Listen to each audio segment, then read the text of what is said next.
Bacaan dari Nubuat Daniel.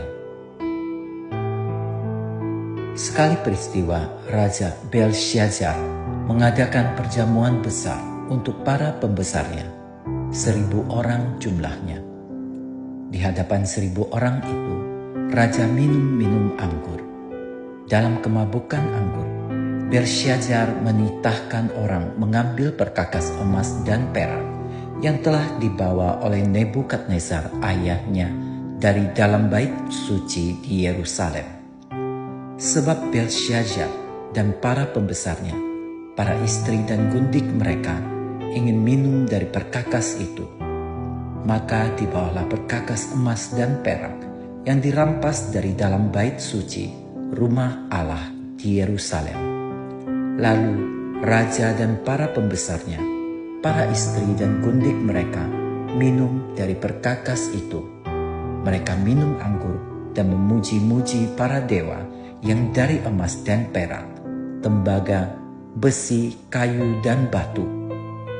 Pada waktu itu juga tampaklah jari-jari tangan manusia menulis pada kapur dinding istana raja di depan kaki dia.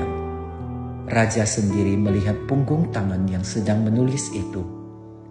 Maka raja menjadi pucat dan pikirannya menggelisahkan dia. Sendi-sendi pangkal pahanya menjadi lemas dan lututnya berantukan. Lalu dibawalah Daniel menghadap raja. Bertanyalah raja kepada Daniel, "Engkaukah Daniel, salah seorang buangan yang diangkut ayahku dari tanah Yehuda? Telah kudengar bahwa engkau penuh dengan roh para dewa dan memiliki kecerahan akal budi dan hikmat yang luar biasa. Aku pun telah mendengar bahwa engkau dapat memberikan makna dan dapat menguraikan kekusutan.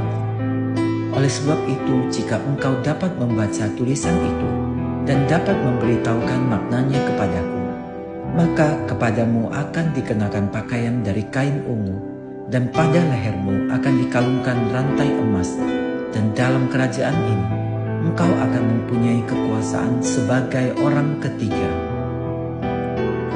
Kemudian Daniel menjawab raja, "Tak usah tuanku memberi hadiah.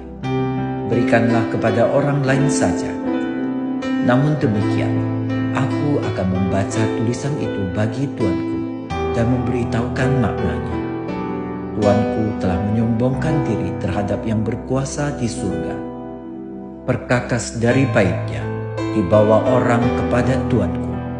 Lalu tuanku dan para pembesar, para istri dan para gundik tuanku telah minum anggur dari perkakas itu.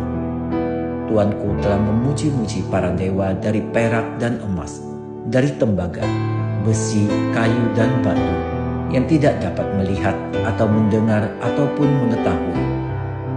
Tuanku tidak memuliakan Allah yang menggenggam nafas tuanku dan menentukan segala jalan tuanku. Sebab itu, ia memerintahkan punggung tangan itu dan dituliskanlah tulisan ini.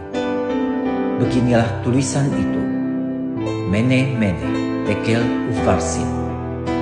Dan beginilah makna perkataan itu: Mene artinya masa pemerintahan tuanku dihitung oleh Allah dan telah diakhiri.